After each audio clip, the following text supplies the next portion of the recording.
I like to frame it as like a working hypothesis that I continuously update based on my ongoing experiences and those of others. Part of my mind, like most of our minds, we have the part that has like an intuitive sense of reality, the world, ourselves, others, and then the part that can step back and analyze and divvy up the data and try to parse out. And I think ultimately it requires, and what I embrace is trying to hold the ambiguity, the not knowing piece of it, because that just feels honest. Hello, everyone. It's Christine Marie Mason, your host for the Rose Woman podcast on love and liberation. Every week, I try to bring you something that will either expand your joy or invite a new inquiry into how we live in these bodies and in these cultures and how it could be better or different, to make you feel a little bit of magic and wonder and maybe think about things that we don't think about on the daily together. So I'll start with painting a picture of how I came to know today's guest's work. Last summer, I was at the Schermutzelsee, which is a lake about 30 miles east of Berlin in the former East Germany. Very picturesque, clear, deep waters with cattails around the edges and summer homes.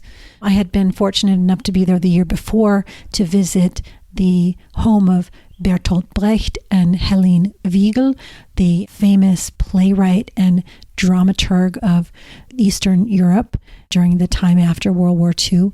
And their very eccentric, amazing home with, posters and memorabilia and notes from all of the famous intellectuals of the era and weird art pieces, and their literature collection, which ranged from obscure texts on human sexuality to original editions of famous plays. I mean, very inspiring. Anyway, I'm out there with a group of German explorers, and you may hear a little bit in my speaking of these words that I grew up bilingual. I grew up speaking German, so it was a little bit like being home for me.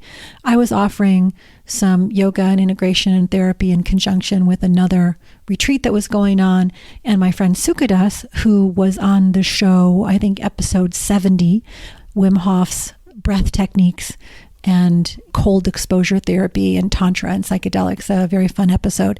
He was there, and he had a book in his duffel bag that was in English called Beyond the Narrow Life, A Guide for Psychedelic Integration and Existential Exploration by Dr. Kile Ortigo, a PhD from California. I thought it was quite ironic that I had to go all the way to Berlin to find this book. And then not that long after, I was at the MAPS conference in Denver to launch Radiant Farms, our gummy company. And there on the dais was Kile talking about this workbook that he'd done. So his book really is a handbook for inquiring into your overall story of why we're alive. What are these lives for? And his inquiry is really, how awake do you want to be? And he puts it into the context of psychedelic integration. His first book was a professional volume called Treating Survivors of Childhood Abuse and Interpersonal Trauma. So this is very, very different. It's for the layperson, and it's something that I would look at if I was considering a psychedelic journey, or even if I wasn't, because it has some really beautiful core questions on your cosmology or how you see the world. So he based the book on his own clinical practice, archetypal research as education, and inside of the clinical practice, both the experiences that people brought to the meetings on their psychedelic experiences and their non-ordinary states of consciousness experiences like dreams and other things like that, as well as what you would consider traditional clinical practice, sort of investigating their own behaviors. But he attempts in his work to not create a binary between a pathology of, you've got a mental health issue, or here's a way you should be, but to really see things on more of a spectrum. And it's not just about living well in his work, but really living at the optimal and most engaged in awake state that you can in your own human experience. And as you sort of look at the variety of tools that he mentions in the book and sort of the breadth of the perspective, I mean, he even opens with a view of, what's your cosmology, that you enter into sort of a new realm, which, he didn't use this term, but I did, of cosmic psychology. like it's your individual self is nested in a much greater understanding of the cosmos. So with that, I would like to welcome Dr. Kile Ortigo. How awake do you want to be? One thing worth noting is that you're going through the idea of the psychedelic experience as a parallel to the hero's journey. And in fact, treating the integration piece as the hero's return. And you're a little bit of a Matrix and a Star Wars nerd thrown in, and Lord of the Rings and all of that stuff. So as you're sort of Definitely. as you're sort of looking at these mythic and archetypal stories that people live into, whether they know it or not, right? We live into those stories whether we know it or not. I liked how you did that, how you brought us through what the hero's return looks like in each of these things, what the sort of archetypal characters look like. And it's the suggestion that you're going to meet these in your journey space and not to be surprised by them. Yeah, or connect to these archetypal figures, right, within ourselves in some way. There might be times that we identify with the hero in a story or in a psychedelic journey, and there might be times where the shadow comes forward. And being prepared for all of that is important, because that's what embracing complexity and wholeness really requires. But yeah, the film background that I have and that passion was just an excuse to nerd out back in the day. And psychedelics in this work is an excuse, and a good one, to bring in the power of mythology. And when we think about the word mythology and mythic stories, we think about ancient times, even religious texts. But ancient times, a lot of the heroes of old, and this period that was pre-technology, pre-film, pre-writing even.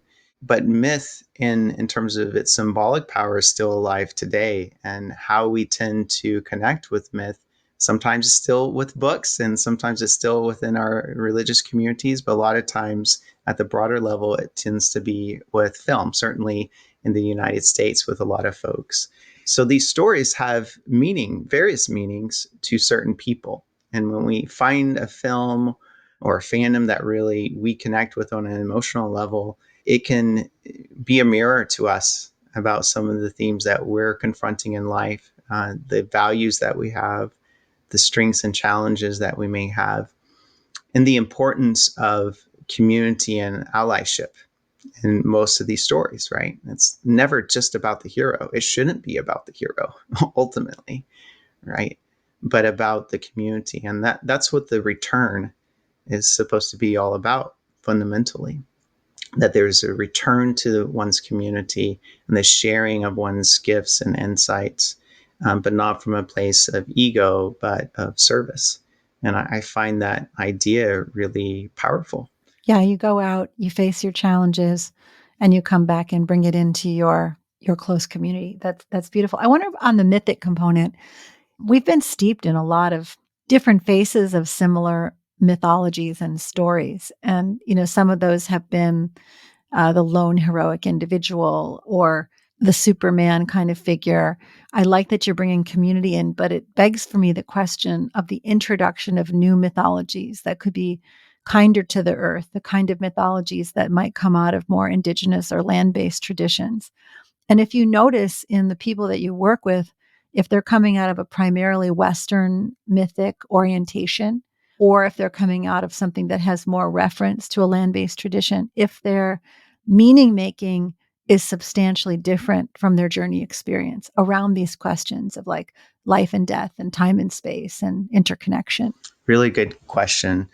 And absolutely, it's different, because when we think about integration by itself, just of a psychedelic experience, like you're integrating aspects, at least, of the non-ordinary states of consciousness. Some of the material, some of the experiences are coming up, but it's within your pre-existing psyche, your pre-existing life and community, your world, your worldview, like your religious existential framework about what it all means and how you situate yourself and all that. So it inherently is influenced by culture and these various places that we come from and where we return to. And so it's going to be a different journey for sure for people who are coming from like San Francisco Bay Area, who are working in tech, which is a lot of the people I work with personally and my clients, versus someone who's coming from Central America or living in Peru.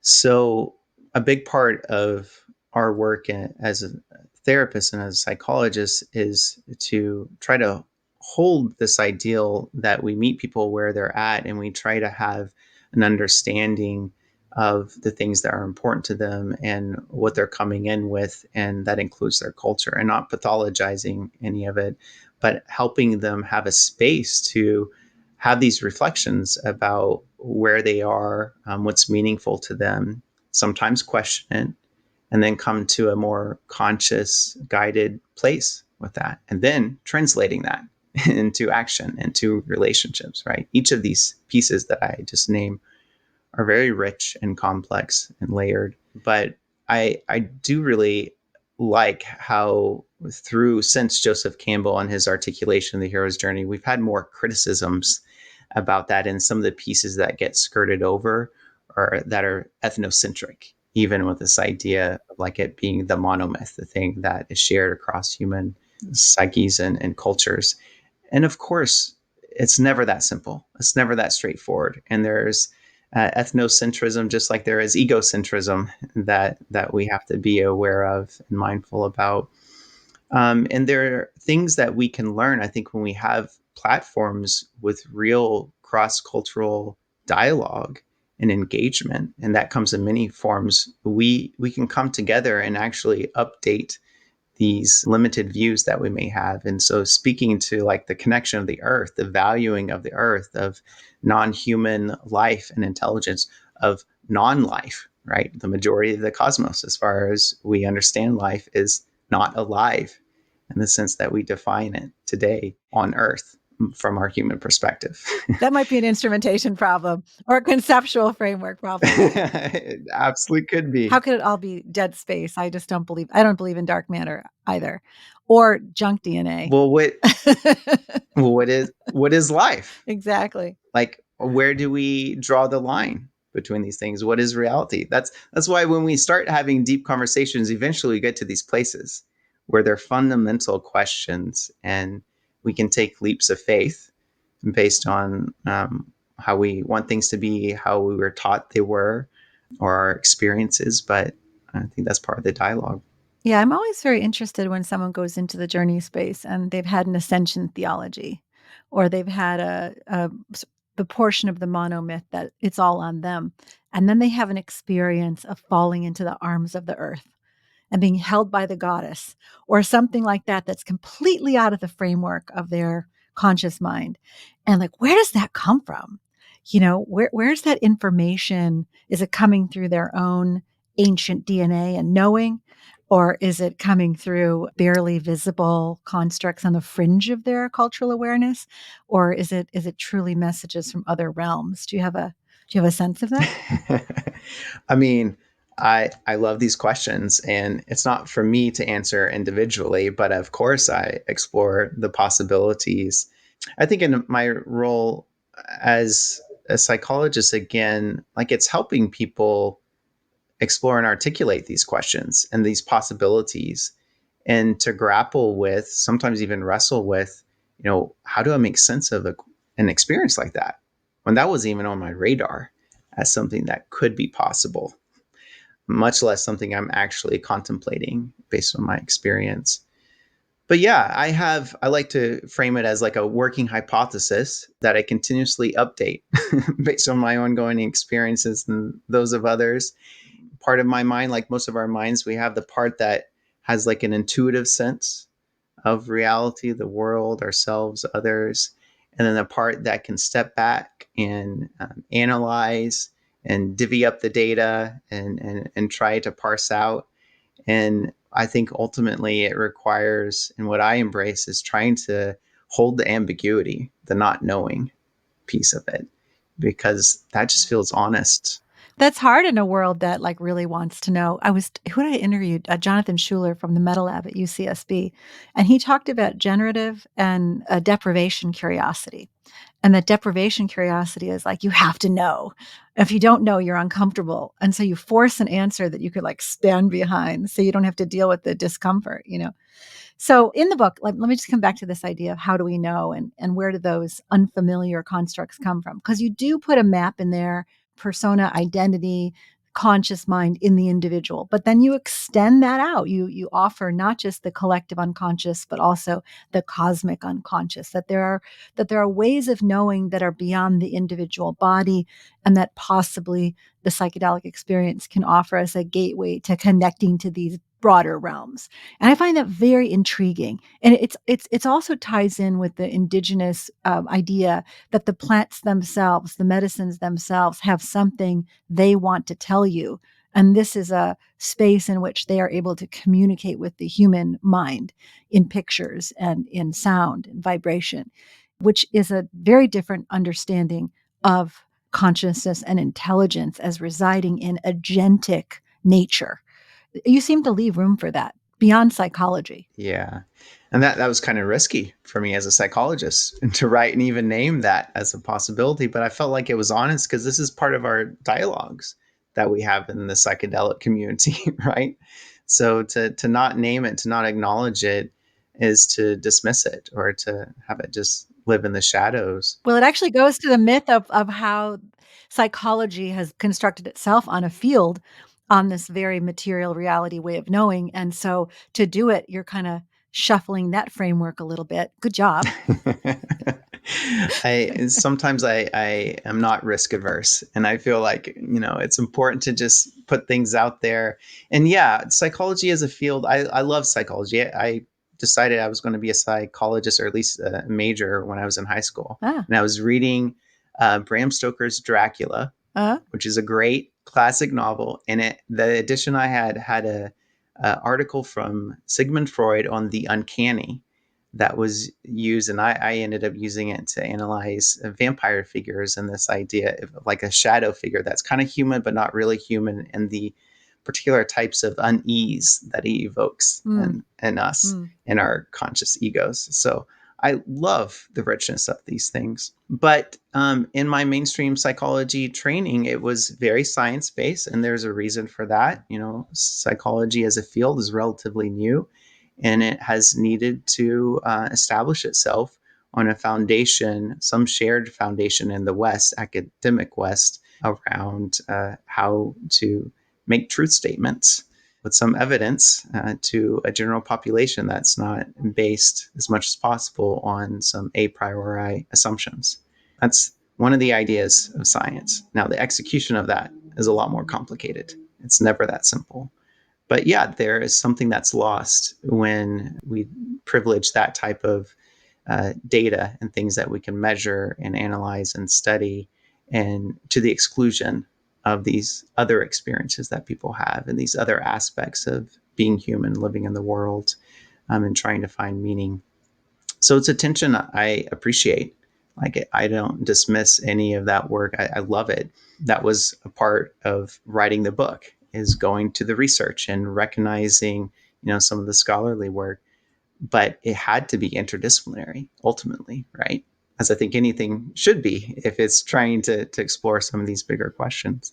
Well, you even give people a map on the known ways of knowing. I think there's something in there that says, oh, here, how do you understand this topic through your intellect and through your body? And maybe it doesn't say body, through your feelings. It does. But it does say body. Okay, thank you. My friend Kathy Joy, who's at Stanford, she just introduced a body of work around subtle intelligences and seeing if we could get those a little bit of respect in the dominant culture, like the things that are maybe what you would call the uncanny, in the work. Like there's something that we know, but we don't know how we know, that we've been sort of taught to not trust that, even though, you're decades into Malcolm Gladwell's thin slicing, that oftentimes what we can't put into consciousness has 1,000 small slices of information that have built up to your knowing without it ever reaching the conscious mind.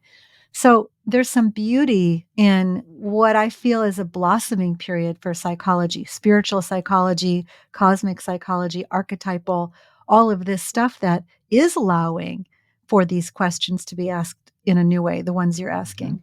Yeah, I love that. How I understand one of these distinctions of different ways of knowing is that intuitive sense, the gut reactions, the things that are based on perhaps lots of data that's being integrated subconsciously, Mm, but quickly, mm, right? yeah. We distinguish, like Jung distinguish intuiting versus sensing.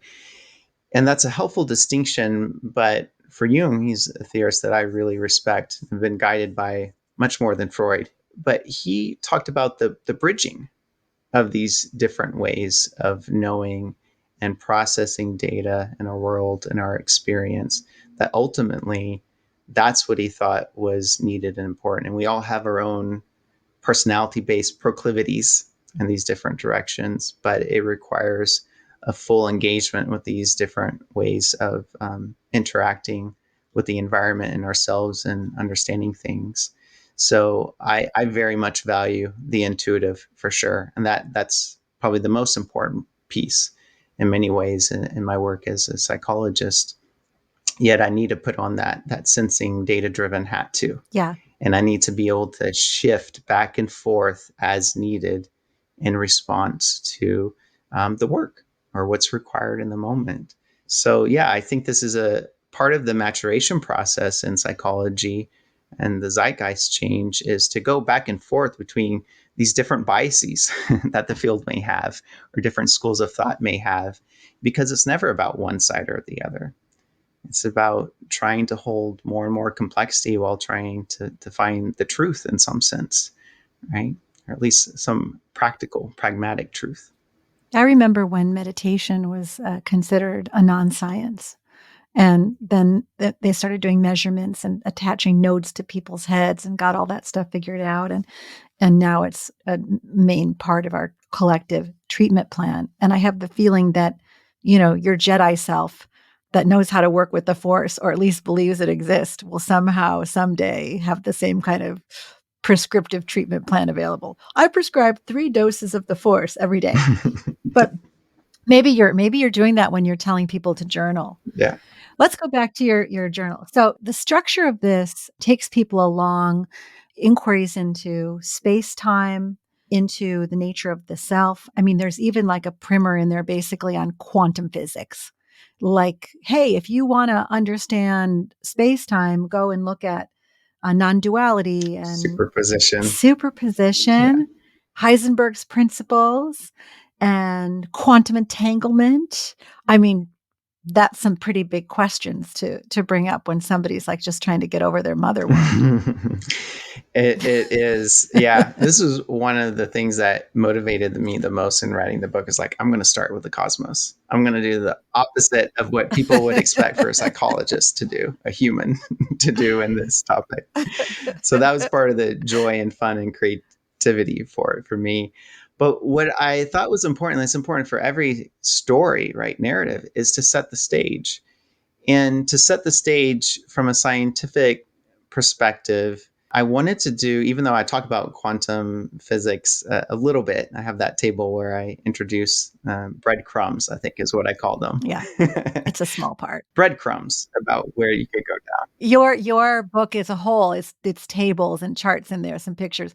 It's also people playlists and recommendations for artwork to go look at. I mean, it's quite a toolbox in there. But please continue. Yeah, I had to use my full self, and I wanted it to be engaging and fun too, right? Not just dry. Yeah. But I started with the cosmos, but I wanted to start with some of the least controversial from the Western science perspective, just about the spaciousness of a space-time continuum, space-time, the 4 dimensions. I don't even go into multiple dimensions and all the various ways that theoretically they're discussed in mainstream physics, much less pop culture, because I think just in something that seems so concrete, there is, if we're really grappling with these numbers, these scales of space and time, there's a sense of awe that can really come up. That's just an honest reaction to, like, what is this reality? You know, and our best instrumentation and methods that we know of trying to understand it, there are things that are just beyond our little small self human understanding. right? In our perspective, we go about in our commute, we go about where we live, even when we travel the world, like it is such a small corner of the solar system, much less the galaxy or the universe. So that sense of awe and mystery, and I think honest humility that comes from setting the stage of our story in that context is important. And it's, I think, often a part of at least the higher dose psychedelic experiences that people can have, that it shakes us out of our everyday sense of reality and self. And we don't have to go into these more speculative, at least from a Western science perspective, speculative realms and questions about the nature of reality. We can go to what seems like the most boring materialistic worldview to get shaken out of our perspective. So I think that is helpful when we're embarking in a journey of exploration. Yeah, and cultivating that trait of receptivity, curiosity, openness as you're going into it seems really valuable. Let's talk about your practice. So, do people come to you with general psychology questions, or do they come specifically once they've shown an interest in a psychedelic experience? These days, both. Both. Some people that I work with, most of them will come in with some general or specific mental health concern, like, they'll frame it as depression or anxiety, stress. These are the most common things. Trauma and PTSD, people come in with trauma exposure for sure, but they don't always recognize the roots, of some of what they're grappling with as being informed by trauma. So that's very different than my work when I was at the National Center for PTSD and the VA, where PTSD, we had a specialty clinic, like people are coming in with that focus, but it's still very much a part of civilian populations, usually different type of trauma. But working in the Bay Area, the psychedelic interest for folks, a lot of times people are coming in already having done psychedelics in non mental health contexts, or maybe retreats. Maybe they work with underground practitioner, and that is something that we open up from the beginning as an area of conversation and discussion, because a lot of times historically people have not felt safe doing that with a therapist. Like, psychedelics are just viewed as drugs, as a problem, like addiction issues. And so it's important, and the therapist may not know anything about that, these states of consciousness and experiences. But by welcoming that as part of the conversation, then as people make their own choices outside of my work with them, it becomes something that we can really explore and integrate, and do some harm and risk reduction around, because these experiences are not automatically healing or transformative for everybody. There are risks. So It's very interesting that there was nowhere to go to talk about them, yeah. and that you're providing that space. I have had experience in a more structured environment, in a more clinical environment, as well as in underground and church kind of settings. And there is often very well held container during the experience, but not very much after, like maybe a Zoom integration a week later, but definitely not the kind of personal handholding you would get if your entire worldview's been upended. So I love that part of your practice.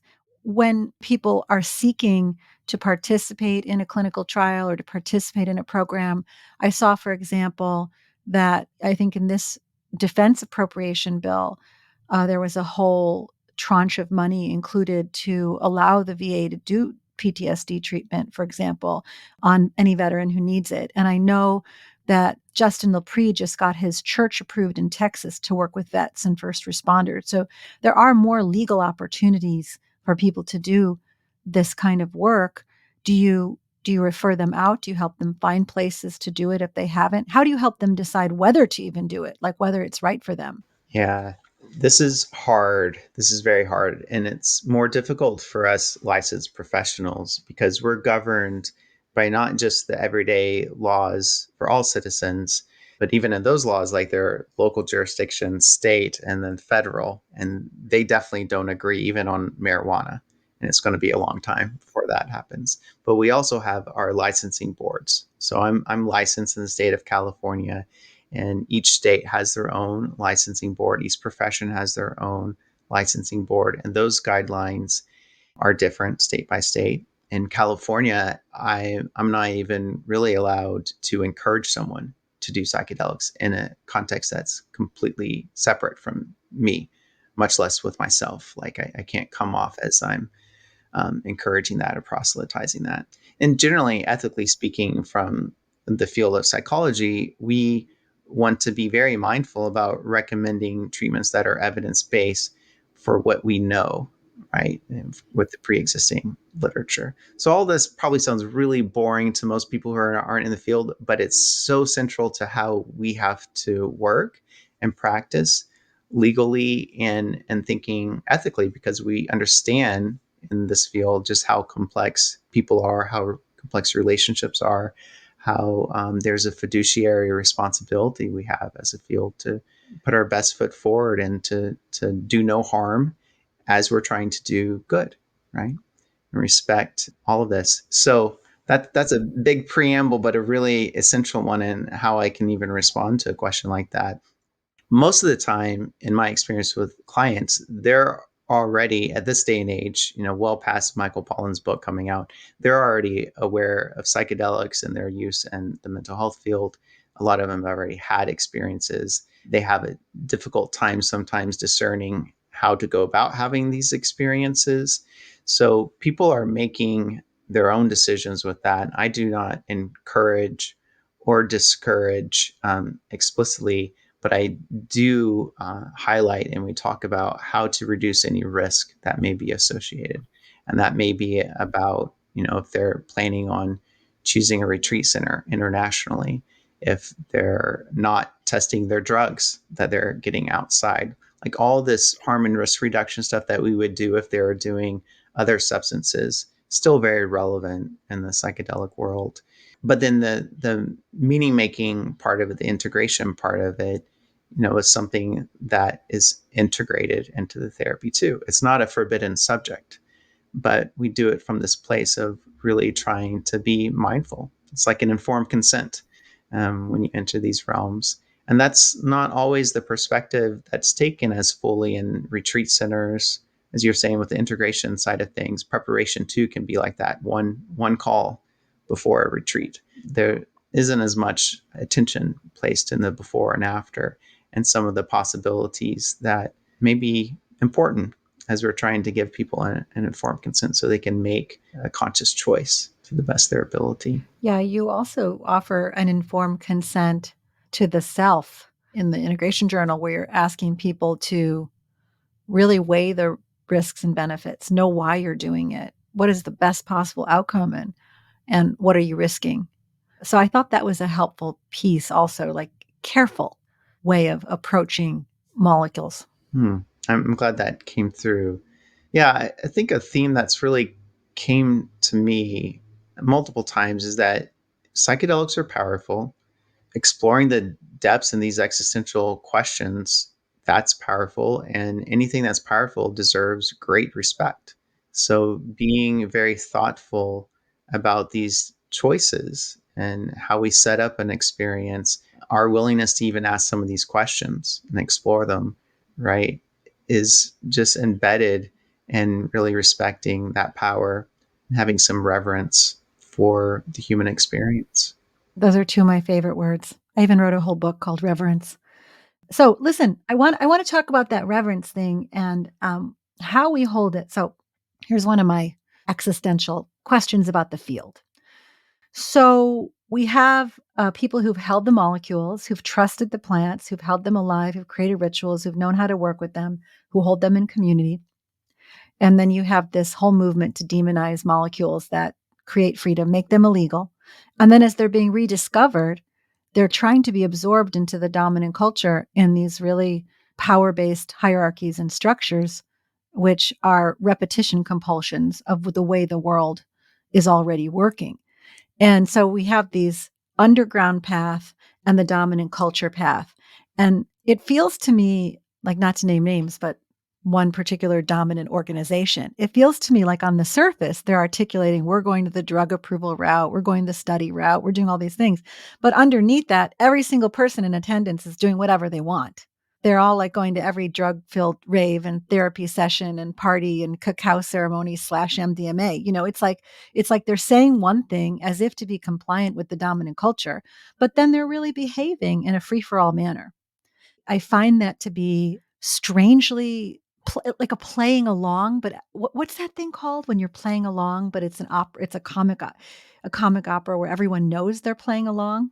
I don't know of a single word for that, but yeah, I understand like the sentiment. Like, but it sounds like the tension though is like there's a double speak. The sentiment, yeah, it's like I can't really. Say one thing, do another. Yeah, there's a double speak, and almost like you're trying to do it the government's way because you have to go through these hoops. I don't feel like for many of the people who are doing that, that it's coming out of reverence and respect for the potency of the medicine.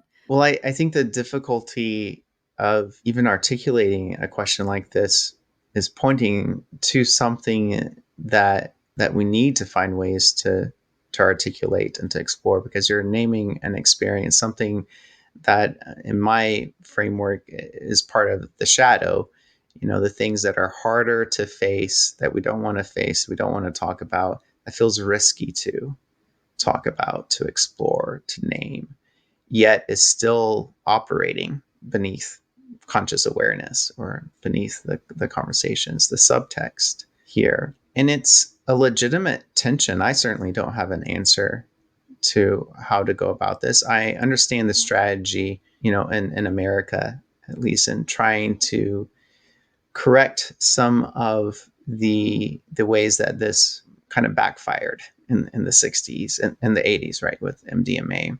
By working within the systems, there are more than one that we're having to navigate. And that is the strategy to create change that we desire in the world or in our culture, society. Yet there's always been a counter movement of working outside the system and being kind of anti-assimilationist. And, from my limited read of history and a lot of different movements, like both of those are happening simultaneously in order for change to happen. It's very circular. But these strategies, it's not so clear cut that one works and the other doesn't. They're both happening simultaneously. And there are tensions within the community, in this case, in the psychedelic community, that are real and are important, because these are some fundamental questions about how do we create change? Is incremental change enough? And this tension of like, do no harm versus do good, right? Those sound like basic, easy, simple ethical principles, but they're often in conflict when we're talking about complex interventions, complex decisions and choices where there are pros and cons, these different paths. But, part of that sense of like a double speak and the incongruence, like that can be a real trigger of a lack of safety for a lot of folks, especially folks who aren't part of that mainstream above ground conversation. Feel like things are being appropriated. And they've been excluded. They've been excluded from that conversation. Like a lot of the people who've been holding it for 20 or 30 years, because they didn't follow a mainstream training program, they can't even get into programs like yours. Yeah, That's a sense of real frustration for a lot of those people also, I believe. for sure.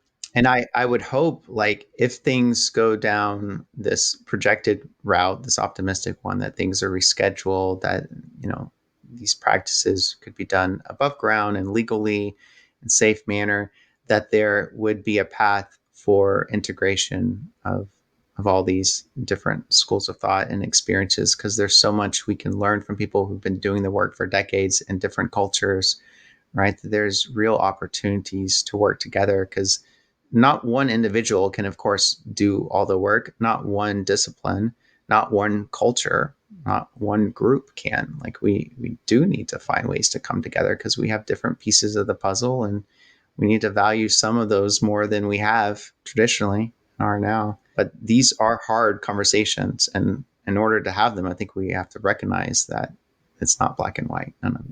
I love that you're articulating it in the same way as you would with an individual. Like it is definitely the shadow side, distrust in authority, all those components are coming up. I think it'd be interesting to have a case study and then have people from different positions inside of this emergent field to look at that case study from the perspective of mainstream clinical assist, from an indigenous perspective, from a experienced facilitator, like just sort of a round table, almost like a care team on what they each would see in that circumstance. What a beautiful opportunity to blend them. I would love that. The closest analog I've found in my work as a psychologist was when I worked in hospice, where we had chaplains, we had MDs, nurses, psychologists. Like it was social workers, like all of us were required and really caring for people and their families in the dying process. And I think that's just an honest approach to it. No one group should own this, but we need to all hold ourselves to standards and respect each other's areas of expertise. And there's so much potential for really good group team based care. That's the ideal. Putting that in practice is always a challenge, but I love it. I love that. Like the whole hospice model, take the hospice model and apply it to life, Yeah. dying into life, Mm-hmm. and then give me a surround sound care team. Though I did want to mention one thing on the MDMA piece. When it was made illegal in the 80s, I just read Rachel Newer's book in June when it came out. Have you read that yet? Mm-mm. It's the story of MDMA, and she talks about the once MDMA really took hold in the dance culture, alcohol sales plummeted, and that all of that stuff that happened that got MDMA demonized was actually funded by the alcohol industry, and that it was never actually dangerous to begin with. All this sort of quote unquote MDMA deaths from dehydration were actually from things that weren't MDMA, that was because it was illegal or because it was underground, tainted with other things like fentanyl now. So her book is excellent. She also speaks to this question, like you mentioned, addiction in the beginning, and people coming in with addiction, presenting with addiction.